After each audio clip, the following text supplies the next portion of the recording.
Music Talk Monday. We back. Locker Room ENT.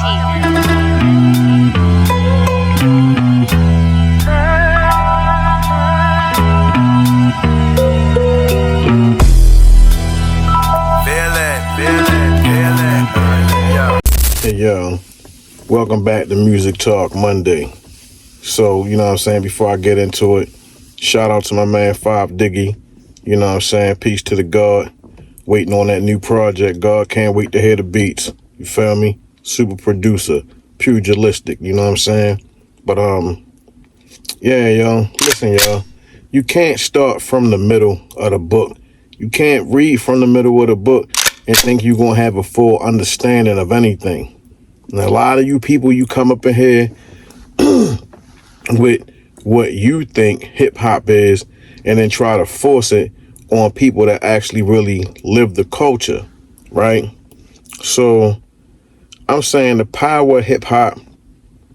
I'm gonna show y'all, you know what I'm saying, with this clip today, well tonight rather, but I'm gonna show y'all the power of hip hop, where it's like artists right now trying to make good money off their music, right?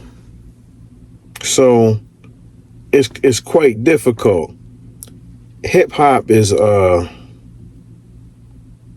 is something that within itself can defy the laws of gravity. Meaning that while everybody else is chasing the mainstream, you know what I'm saying, what's happening is if you participate in hip hop correctly, while everybody's chasing the mainstream and streaming and all that shit, we should be selling CDs. While everybody trying to struggle to get, you know what I'm saying, like they're streaming money together, we should still be selling CDs. That's hip hop. We don't care about what the mainstream does. We are not supposed to be going through the same thing that mainstream goes through. As a whole, as a unit, those of us that don't deal with mainstream, we're supposed to be able to still sell CDs and move independent. So why would y'all stop the stores that sell mixed CDs? Why? That's a big part of the culture. That's a big economic source for all of us. But if you knew hip hop culture, if you really knew what hip hop is, then we wouldn't be going through this. But we going through it because y'all don't know, and you try to rationalize bullshit with truth. It just is what it is, man. I mean, this is it's ridiculous because, you know what I'm saying, we lost out on money. So it means that basically whatever we sold for $5-10 and up, y'all just gave it away and said it's only worth half a penny. So basically you gave up $5 and $10 for a half a penny, like literally. But if you knew hip hop culture, you wouldn't have never done that. Good Lord, man. Like, y'all so smart till you fucking dumb. That's what I mean. Like, you shouldn't be listening to people. I already showed y'all how academics, you know what I'm saying, before he was brought off or whatever, allegedly, right? How he was talking about Drake. Now he rocking the OVO chain and all that. Come on, man. Let's be real. Y'all really messed this up. And you need to own up to it. Y'all mess hip hop up. Not in the sense of there's no more original content. No, we got Griselda and all them, you feel me? The underground is banging, it's booming. What I'm saying is there was a big, you know what I'm saying, shift in the economics because of you guys. Y'all sold us off for TikTok hits. Y'all sold us off for streaming platforms. Where it's like, if that's what you want to do, fine. But at the same time, it's like, we still want to eat. People still selling CDs and albums and all that, but it's not like it should be. It shouldn't be a problem. If you're an artist and people like your stuff, you should still be able to get a CD off, or at least a flash drive. I ain't even say tape or album. I said a CD or a flash drive. We need to take it back to direct to consumer. For real. We used to get $5 and $10 on the street. Easy. You could make $150 a day going outside selling your music. Job for what? And if you had a job and you still selling music, that ain't nothing but more clientele. Y'all messed this up, man. I can't wait for y'all to analyze this clip. So shout outs to Ronnie and man. Peace to all the villains, man. You know what I'm saying? But y'all fucked the game up. Economic wise. Not with the pen game, because we know where that is. We got 38 Special, Jada Kiss, you know what I'm saying? West Side Gun, Benny the Butcher, Conway the Machine, Rock Marcy. You know what I mean? I could keep going on and on. Alchemist, you know what I'm saying? But nonetheless, economic wise, man, y'all fucked this game up. You know what I mean? It's going to repair itself. But I'm telling y'all, CDs, black market, that's hip hop. Wherever the mainstream going through, we not supposed to go through it. We supposed to still be eating. Yo, let the clip fly. Gap in knowledge between these two generations, especially on the origins of hip hop. Lord Jamar drops bombs on Gen Z and their hip hop knowledge, or lack thereof. Okay, my next claim is that foundational black Americans created hip hop. Other cultures participated in it, but had no part in the creational aspect of the art form. Peace. Peace in the East. Now we're gonna deal with facts and not myths, okay? So again, when I say foundational black Americans, I mean black people that lived here in America that, you know, especially from the New York City area. Many Well, we gonna make them mad with this. A lot of people will say it was around all parts of New York City at that time. That we are the ones, even though there were other people around us, Puerto Ricans and Jamaicans and any other people, you know, that could have been around us. We were the ones that started this and drove the culture. Prove me wrong.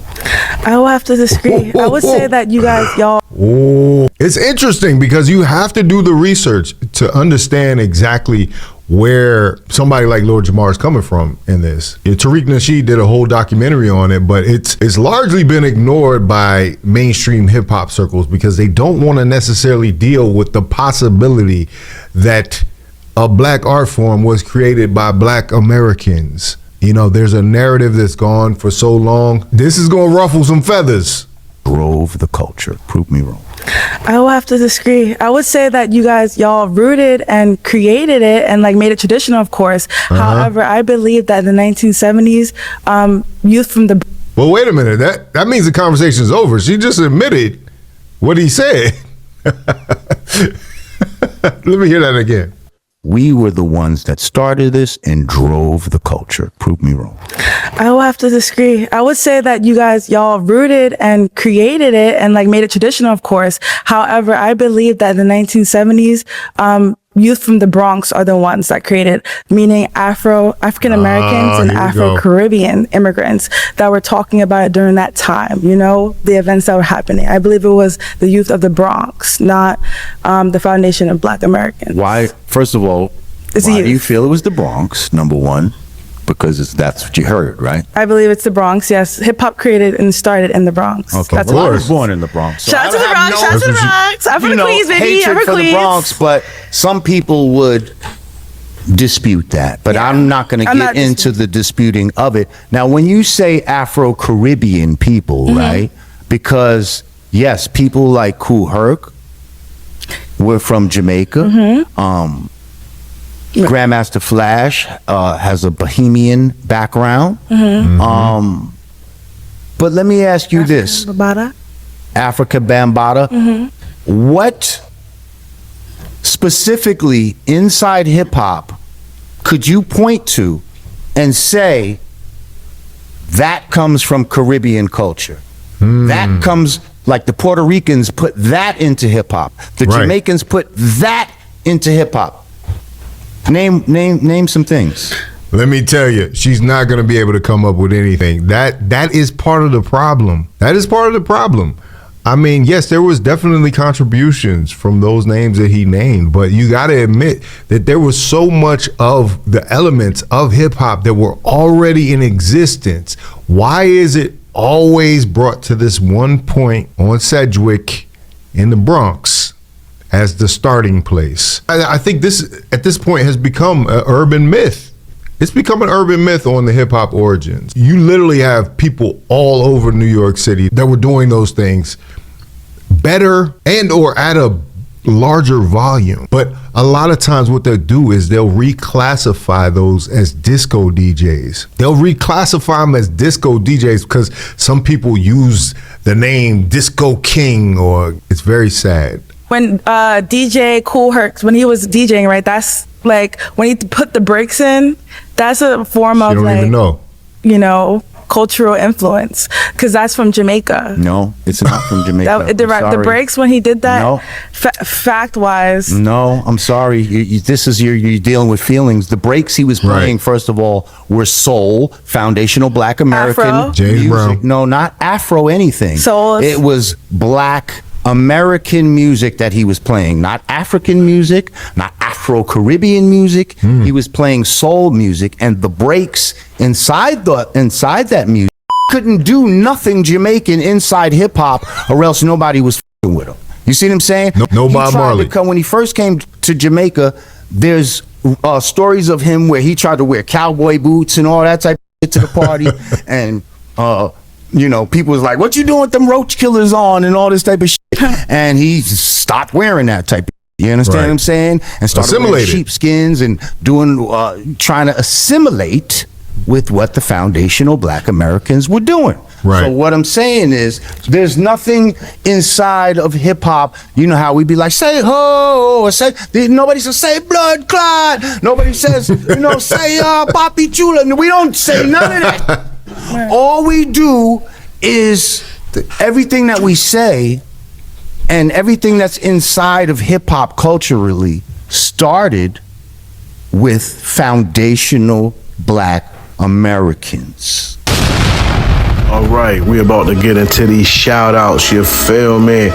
Jay Watts was good, Daily Vision, Locker Room ENT, BMG was good, Bag Life, yo, Born Divine, Indie Boom, Wu-Tang Management, Protect Your Neck Records, DJ DC Hollywood, Rest in Power, my guy, Bag Life Dynasty, Sonia Davis, Taylor BTV was good, Queen, Baltimore, Tia Tuesdays, Bag Life Shirts, A-Ville was good, fam, Jimmy Mills was good, fam, Kick Across was good, my man Danny, and yo, T was good, Nick Soprano was good, Brandel, Iron Temple was good, fam, Neef, Coda, holla at me, DJ Main, DJ Frank Cola, Wisdom Beats, Sean Torre, Colada, Dr. Dunny, Balti Mega,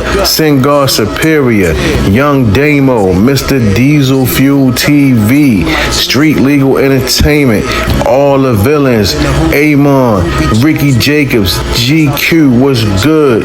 Shouts out. Peace to everybody, you feel me? And yo, we gotta keep it moving, protect the gate, we gotta gatekeep all that, you know what I'm saying? Shout out to all the villains once again. We out. Bag Life Villains, nigga.